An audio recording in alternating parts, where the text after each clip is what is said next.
Browning was an English poet and playwright whose mastery of the dramatic monologue made him one of the foremost Victorian poets. Robert browning English poet और playwright थे जिनकी dramatic monologue पर mastery से वे Victorian poets में प्रमुख कहे जाते हैं. He is a firm believer in the philosophy of optimism. आशावादिता की फिलॉसफी में दृढ़ विश्वास रखने वाले थे. And is a moral and religious teacher. और नैतिक और धार्मिक शिक्षक उन्हें माना जाता है. Chesterton calls Browning the greatest of love poets. G K Chesterton उन्हें लव पोइट्स में ग्रेटेस्ट मानते हैं. And is poetry the finest love poetry in the world. और उनकी पोइट्री को संसार में फाइनेस्ट कहते हैं. His famous works are. Robert Browning के फेमस वर्क्स हैं Pauline, dramatic romances and lyrics, men and women, dramatic persona, the ring and the book etcetera. इनके अलावा भी बहुत सारे वर्क्स रॉबर्ट ब्राउनिंग ने लिखे हैं. His poems are known for their irony. उसकी पोएम्स जानी जाती है, फेमस है आयनी के लिए, व्यंग्योक्ति के लिए, कैरेक्टराइजेशन, उनमें चरित्र चित्रण भी मिलता है, डार्क ह्यूमर, हास्य भी मिलता है, social commentary, historical settings and challenging vocabulary and syntax. और उनकी वोकैबुलरी और सिंटैक्स बहुत ही डिस्टिंग्विश्ड है, पेक्यूलियर है. He was a dominant psychological poet. और बहुत ही प्रमुख साइकोलॉजिकल पोइट है. And passionate singer of love and the world of senses. और लव के पैशनेट सिंगर कहे जा सकते हैं and the world of senses. और सेंसेस में के भी. Tension is lucid while he is obscure. यदि टेनिशन से तुलना करें तो टेनिशन ल्यूसिड है, उसकी लैंग्वेज इजी है, व्हाइल ही इज ऑब्सक्योर. जबकि रॉबर्ट ब्राउनिंग ऑब्सक्योर है, हिडन है इनकी मीनिंग्स.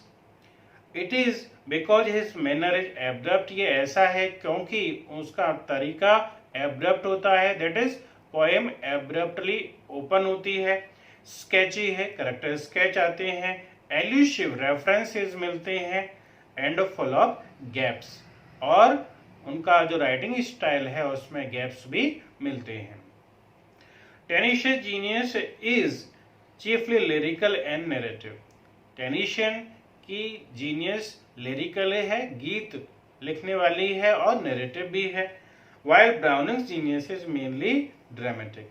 लेकिन ब्राउनिंग की जीनियस ड्रामेटिक है. दैट इज वह ड्रामा की तरह अपनी पोएम्स लिखता है. जिस तरह ड्रामा में कन्फ्लिक्ट होता है, करेक्टर्स होते हैं, उनका एनालिसिस होता है, डायलॉग्स होते हैं, उसी पैटर्न पर वह अपनी पोएम्स लिखता है. Now about the poem my lord duchess. My lord duchess first appeared in 1842 in Browning's dramatic lyrics. Browning का पोएम्स का कलेक्शन है ड्रामेटिक लिरिक्स. इसमें यह पोएम सबसे पहले अपीयर हुई in 1842. The poem is written 28 rhyming couplets of iambic pentameter. इसमें 28 rhyming couplets हैं, that is 56 lines हैं, and these are written in iambic pentameter. ये इसका मीटर है, छंद है. The setting is in Ferrara, Italy. और यह पोएम इटली के फेरेरा से है, वहां की इसमें इवेंट है, स्टोरी है. The speaker was Duke Alfonso second of Ferreira. Ferreira का ड्यूक है अल्फोंसो सेकेंड, यह इस पोएम का स्पीकर है. Whose young wife Lucrezia Medici died. जिसकी की वाइफ ल्यूक्रेजिया मेडिसी एक्सपायर हो चुकी है. क्यों हुई है पोएम में हम देखेंगे. The silent listener was a counts envoy. और इसमें एक साइलेंट लिसनर भी है जो ड्यूक की बातें सुनता है. वह किसी दूसरे काउंट का एनवॉय है, दैट इज मैसेंजर है, दूत है. Sent to negotiate the terms of the new marriage. वह न्यू मैरिज का संदेश लेकर आया है, अर्थात उसे बातचीत करनी है ड्यूक से, क्योंकि ड्यूक से वह मैरिज करवाना चाहता है अपने काउंट की डॉटर से. फ्रा पेंडल्फ एक करेक्टर है इसमें. और फिक्शनल पेंटर, यह एक पेंटर है। फ्रा मीन्स अ मंक, फ्रा एक मंक होता है, एक तरह से पादरी होता है। He was commissioned by the duke to paint the woman, और उसे ड्यूक ने कार्य दिया है उस ल्यूक्रेजिया वुमन की पेंटिंग बनाने के लिए। It is A dramatic monologue, और यह पोएम एक ड्रामेटिक मोनोलॉग है। यह क्या होता है? The word monologue is made of 2 words, mono means one, 2 शब्दों से बनता है monologue, mono and log. Mono means one, that is single, and log means conversation, speaker, that is one speaker होता है इसमें। Hence it is a conversation of a speaker to a silent listener, इसलिए यहाँ एक speaker की silent listener से बातचीत होती है। It is dramatic because it has a conflict, ये ड्रामेटिक होता है क्योंकि इसमें कॉन्फ्लिक्ट होता है। And the mode of dialogue like a drama, और जो डायलॉग पैटर्न है, जो बातचीत की भाषा है, वह ड्रामा की जैसी ही है। By the conversation of the characters of duke and duchess are revealed to us, बातचीत के द्वारा ड्यूक और डचेज के कैरेक्टर्स भी हमारे सामने पता चलते हैं कि किस तरह के ये लोग हैं। The theme is about psychological analysis of characters, इसकी थीम में क्या क्या मिलता है हमें? कैरेक्टर्स का साइकोलॉजिकल एनालिसिस मिलता है। Jealousy, suspicion, control, faithfulness, murder, legacy, power and art, ये सभी बातें हमें इस पोएम में मिलती हैं। So now the poem my last duchess. That's my last duchess painted on the wall looking as if she were alive. इस poem में ड्यूक अल्फांसो II बोल रहा है, he is the speaker. Listener कौन है? एक एनवॉय, राजदूत, जो कि अपने काउंट की डॉटर से इस ड्यूक की मैरिज करवाने का मैसेज लेकर आया है, और वह उसी संदर्भ में नेगोशिएशन करना चाहता है। तो उसे यह ड्यूक अपनी पैलेस की आर्ट गैलरी में घुमाने ले जाता है, जहां पर इस ड्यूक की last duchess, that is dead duchess की पोर्ट्रेट है, एक पिक्चर पेंटेड है वॉल पर। वह जब सामने आती है तो ड्यूक बोल रहा है किससे? एनवॉय से। क्या कहता है? देखिए, that's my last duchess, that at some distance, that's my last duchess, इसी जो वह मेरी लास्ट डचेज है, लास्ट या date, that's my last duchess painted on the wall, जो कि वॉल पर पेंटेड है। So there is the painting of my last duchess on the wall looking as if she were alive, और ऐसी लग रही है मानो कि वह जीवित हो।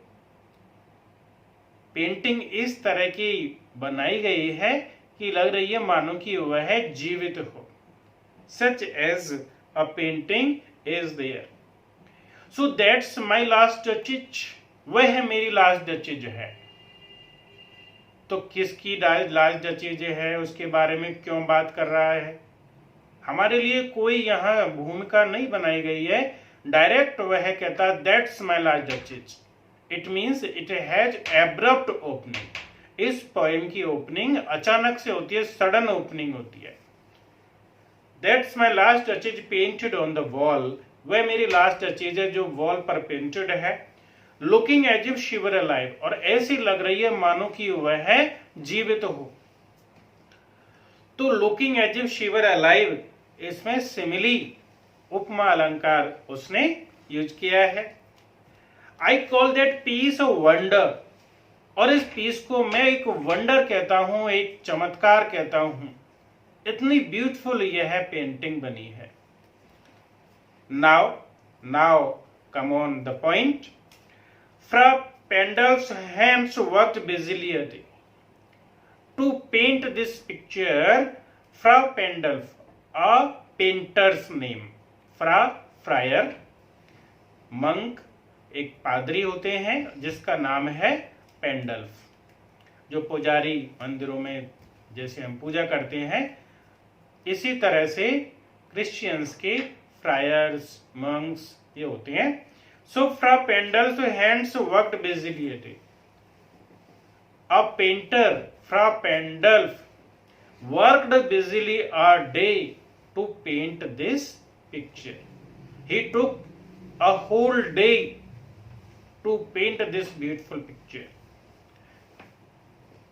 And there she stands. And resultingly she is there. Wilt please you sit and look at her? क्या आप Wilt please you sit? क्या आप नहीं बैठोगे? And look at her, और उसे नहीं देखोगे? That is, please sit down and look at her. आप बैठिए और उसे देखिए। तो ये लाइन हमें शो करती है कि there is a silent listener. I said fra Pandulf by design. I said fra Pandulf by design. That is, I ordered fra Pandulf to paint this picture by design, by planning. I did not want that anyone might have a look of my wife. So, I said fra Pandulf by design. For never read strangers like you that pictured countenance. For because never read strangers like you. आपकी तरह और कोई strangers ने कभी नहीं पढ़ी that pictured countenance. यह pictured countenance of face. यह face है इस पेंटिंग को और किसी ने नहीं देखा न पढ़ा। पिक्चर्ड काउंटिनेंस को, उसके फेस को। क्या है फेस में? The depth and passion of its earnest glance. The depth गहराई एंड पैशन इसकी feelings of its deep glance, इसका लुक, इसके लुक में जो गहराई है, जो पैशन है, फीलिंग्स नजर आ रही है, ये और किसी ने नहीं पढ़ी। तुमने पढ़ी है और तुम ऐसा जानने की इच्छा रख रहे हो, ऐसा लगता है। But to myself they went, केवल मैंने ही वे देखी हैं, समझी हैं। Since none puts by the curtain I have drawn for you, क्योंकि किसी ने वह कर्टेन नहीं हटाया, I have drawn for you, जो कि मैंने तुम्हारे लिए हटाया है। बट आई एक्सेप्ट आई, मेरे अलावा और किसी ने नहीं। That is, there is no one that can put by the curtain, remove the curtain from the picture. I have removed that to you, to show you that there is my last change.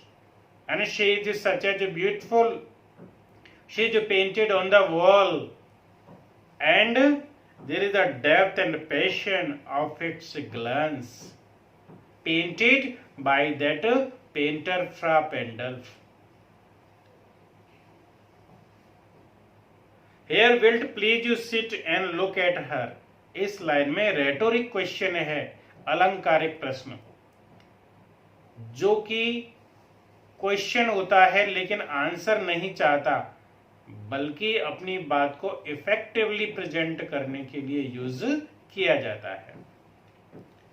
Next, and seemed as they would ask me, और यदि दूसरे लोग इस picture को देखते तो ऐसे प्रतीत होता कि दे वुड आस्क मी, कि मुझसे पूछते, if they durst, if they dare, यदि उनमें हिम्मत होती, if they had courage enough to ask। क्या पूछते कि how such a glance came there, कि ऐसी झलक, ऐसी लुक कैसे आ गया। डचेस की पिक्चर में। So not the first are you to turn and ask this, और इस तरह से तुम फर्स्ट नहीं होते यह पूछने वाले।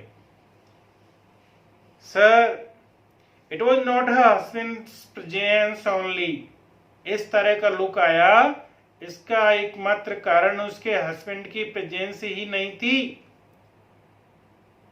There were other reasons also. Called that spot of joy into the duchess' cheek, duchess के चीक पर जो स्पॉट ऑफ जॉय, खुशी का स्पॉट नजर आया है, उसका ओनली वन रीजन उसके हस्बैंड की प्रेजेंस नहीं थी। Perhaps Fra Pandolf chance to say, शायद फ्रा पेंडल्फ ने कह दिया होगा, हाँ mantle laps over my lady's wrist too much, कि उसका मेंटल, उसका क्लॉक, उसका gown, laps over my lady's wrist, मेरी लेडी माई वाइफ की रिस्ट पर, कलाई पर ज्यादा नीचे तक आ रहा है। टू मच, बहुत ज्यादा। तो इस तरह से पेंटर ने कह दिया होगा कि आपका क्लॉक आपकी रिस्ट पर ज्यादा नीचे तक आ रहा है, इसी से वह खुश हो गई होगी। This might be the reason of that spot of joy and और paint must never hope to reproduce, या पेंट सही प्रेजेंट नहीं कर पा रहा हो the faint half flush that dies along her throat, जो faint light half flush, half red सा colour that dies along her throat, उसके थ्रोट तक कम हो जाता है, उस कलर को उसका पेंट सही पेंट नहीं कर पा रहा हो, इसलिए पेंटर ने ये कहा होगा, और यह भी उस स्पॉट ऑफ जॉय का रीजन हो सकता है। सच स्टफ वॉज कर्टसी, बस इतनी सी बात, सच कमेंट वॉज कर्टसी, उसके लिए तो पोलाइटनेस था, बहुत सफिशिएंट था। She thought and cause for calling up that spot of Joy, और यही उस स्पॉट ऑफ जॉय के आने का रीजन हो सकता था। दैट इज लास्ट डचेस का करेक्टर भी सामने आ रहा है कि वो कितनी जनरस, काइंड, हैप्पी नेचर की थी। Next is she had a heart, उसका हार्ट था, कैसा, हाउ शैल आई से, मैं कैसे बताऊं, देखिए कितना परेशान हो रहा है।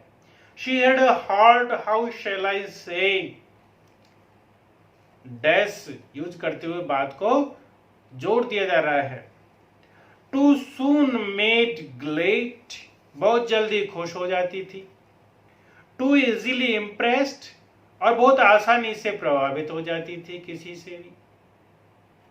She liked what ever she looked on, जो कुछ वह देखती उसे वह पसंद कर लेती। And her looks went everywhere, और उसके लुक्स सब जगह जाते, अर्थात तो वह जहां भी देखती, जिसे भी देखती उसे पसंद आ जाता, उसे अच्छा लगता, ऐसी नेचर थी उसकी।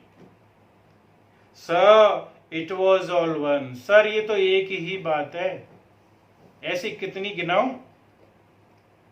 माई फेवर एट अ ब्रिस्ट, जहां तक मेरा फेवर था उसके लिए, अर्थात मैं उसके लिए कोई फेवर करता, कोई उसके लिए कुछ अच्छा करता, वह, और the dropping of the daylight in the west, the setting of the daylight in the west, पश्चिम में सूर्य का छिपना। The bough of cherry some officious fool broke in the orchard for her, किसी orchard से, किसी garden से यदि कोई officious fool, overbearing person, कोई स्टूपिड पर्सन भी उसके लिए चेरीज की कोई बाउज ब्रांच ले आए, उससे भी वह इतनी ही खुश होती। The white mule she road with around the terrace, और टेरेस के चारों तरफ यदि वाइट म्यूल पौनी खच्चर पर वह सवारी करती तो उससे भी उतनी खुश होती। All and each would draw from her, ये सभी चीजें, प्रत्येक चीजें वो draw from her like equally the approving speech, the admiring speech, the speech of appreciation, सभी के लिए उसकी अलाइक इक्वल प्रशंसा के शब्द होते। चाहे मेरा उसके प्रति फेवर हो, मैंने कुछ उसके लिए फेवर किया है, या सूर्यास्त हो रहा है, कोई ऑफिशियस पर्सन उसके लिए चेरीज की बाउज ले आए, या वह है राइडिंग कर ले म्यूल पर भी, सबके लिए वह समान रूप से प्रशंसा करती। अब ड्यूक तो बहुत ही इगोइस्टिकल है, औरों की प्रशंसा करती है, ठीक है, लेकिन उसकी उनके बराबर क्यों करे, अलाइक इक्वल, यही तो प्रॉब्लम है। सो उनको अप्रूविंग स्पीच देती, और या ब्लश एटलीस्ट, या कम से कम ब्लश करती, स्माइलिंग करती। शी थैंक्ड मैन गुड, लोगों को वह थैंक्स करती, क्या कहती, गुड। शी थैंक्ड मैन, वह लोगों को थैंक करती, गुड, अच्छी बात है। बट थैंक्ड समहाउ, लेकिन थैंक्स देती समहाउ, कैसे पता नहीं, I do not know how, I know not how, मैं नहीं जानता कैसे। As if she ranked my gift of a 900 years old name with anybody's gift, मानो कि वह मेरे 900 वर्ष पुराने नाम की जो गिफ्ट मैंने उसे दी है, उसे किसी की भी गिफ्ट से तुलना करती या रैंक करती, ऐसा मुझे लगता। अर्थात मैंने उससे मैरिज करके मेरे 900 वर्ष पुराने वंश कुल का नाम उसे दिया है, इसको वह थैंक्स कहती, और उसी के समान दूसरों को भी थैंक्स बोलती। तो यह इक्वल पैटर्न मुझे पसंद नहीं आता।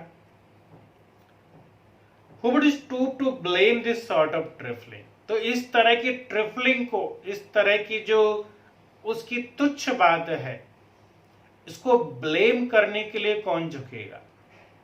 झुकना तो मुझे पसंद है ही नहीं कि उसे कहूं कि तुम ये गलत कर रही हो।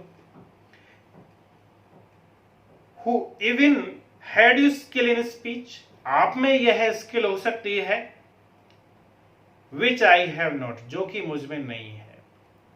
वह उस एनवॉय से, साइलेंट लिसनर से कहता है कि आप में यह क्वालिटी हो सकती है, स्किल हो सकती है कि अपनी बात को दूसरों को समझा सको, विच आई हैव नॉट, लेकिन मुझ में नहीं है।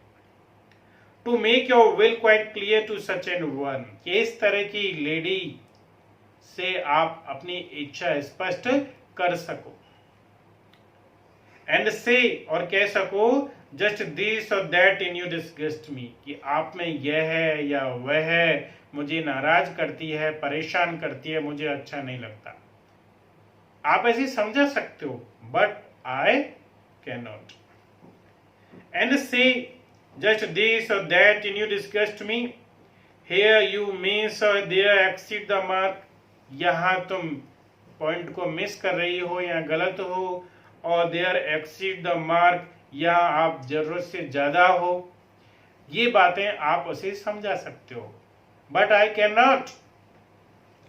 And if she let, one thing more, my gift of a 900 years old name, यह उसकी लेगेसी है, यह उसकी विरासत है, वंश है, इसका उसे बहुत गर्व है, घमंड है। तो वह इसको कहता है कि वह किसी की भी गिफ्ट से इसकी तुलना करती है। Now and if she let herself be lessoned so, और यदि वह खुद को इस तरह समझा ले यदि उसको बता दिया जाए और वह समझ जाए। No plainly set off waits to years, फिर भी प्लेनली आपके अकॉर्डिंग उसके वेट्स, उसका माइंड सेट नहीं होगा। Forsooth truly really and made excuse, और वह एक्सक्यूज भी कर ले। Even then would be some stooping, तब भी कुछ न कुछ तो स्टूपिंग होगी ही, कुछ न कुछ तो झुकना पड़ेगा ही। And I choose never to stoop, लेकिन मैं झुकना पसंद नहीं करता। आई चूज, मैं चुनता हूं, नेवर टू स्टूप, नेवर, कभी नहीं, टू स्टूप टू बेंड, कभी झुकना पसंद नहीं करता। Oh sir, she smiled, no doubt, undoubtedly she smiled, निसंदेह वह मुस्कुराती। Whenever I passed her, जब कभी मैं उसके पास से गुजरता। अच्छी बात है। But who passed without much the same smile, लेकिन मेरे बिना, मेरे अलावा भी और कोई गुजरता तो उसके लिए भी वही सेम स्माइल थी। ये मैं सहन नहीं कर सकता। जेलस था वह, पजेसिव था। सो शी ग्रू, यह बढ़ता गया। आई गेव कमांड्स, मैंने ऑर्डर्स दे दिए। Then all smile stop together, और फिर उसकी सभी स्माइल्स बंद हो गई। That is she died, she was murdered, I ordered to murder her, और इस तरह से मैंने उसे मरवा दिया। I didn't like her way of life, and so I got her murdered. There she stands as if alive, और अब वह उस पेंटिंग में है मानो कि जीवित हो।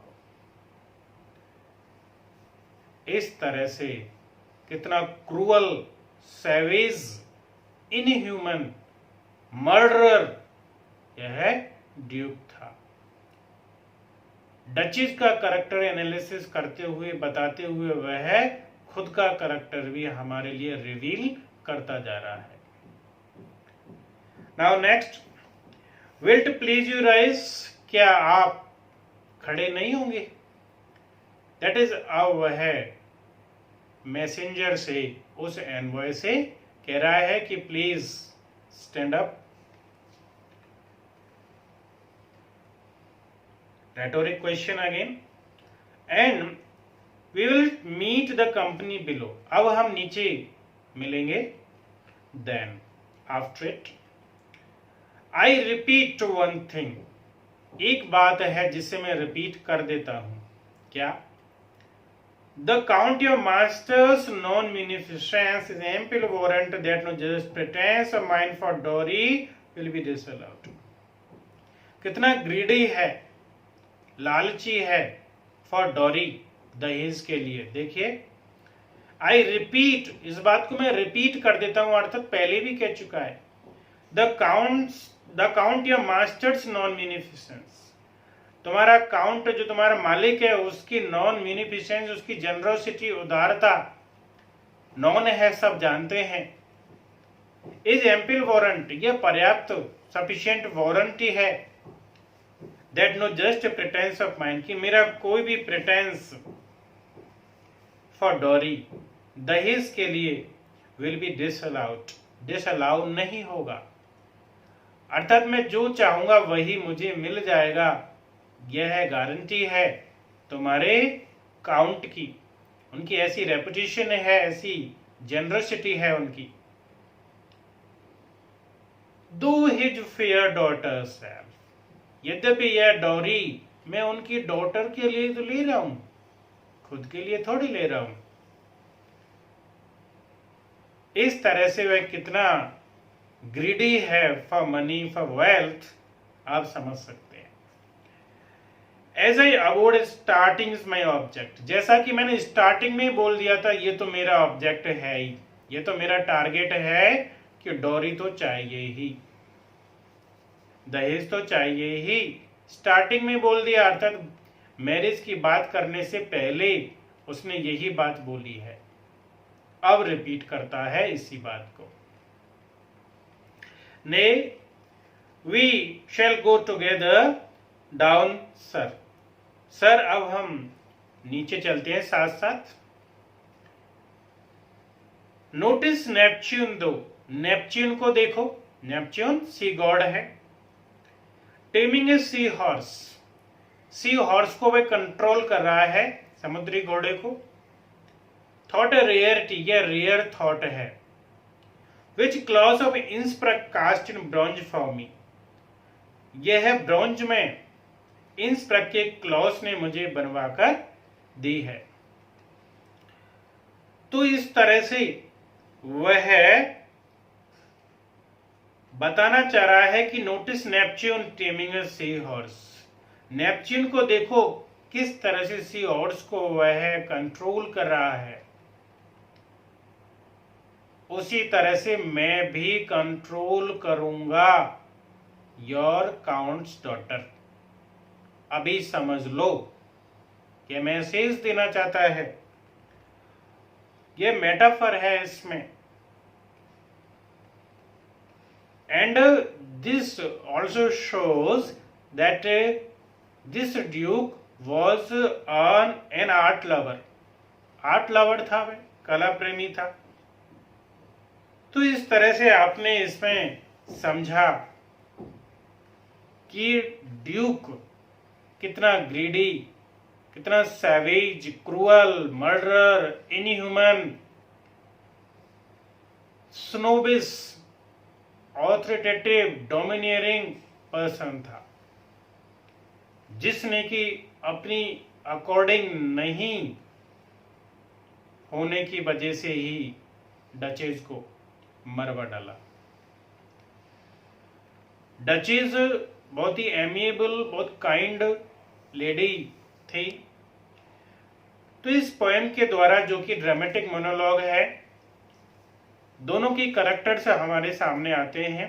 सो इस तरह से आप मेरी पोएम्स को पढ़ते रहिए, सुनते रहिए और सीखते रहिए English literature with Pranav Soni sir. Thank you very much.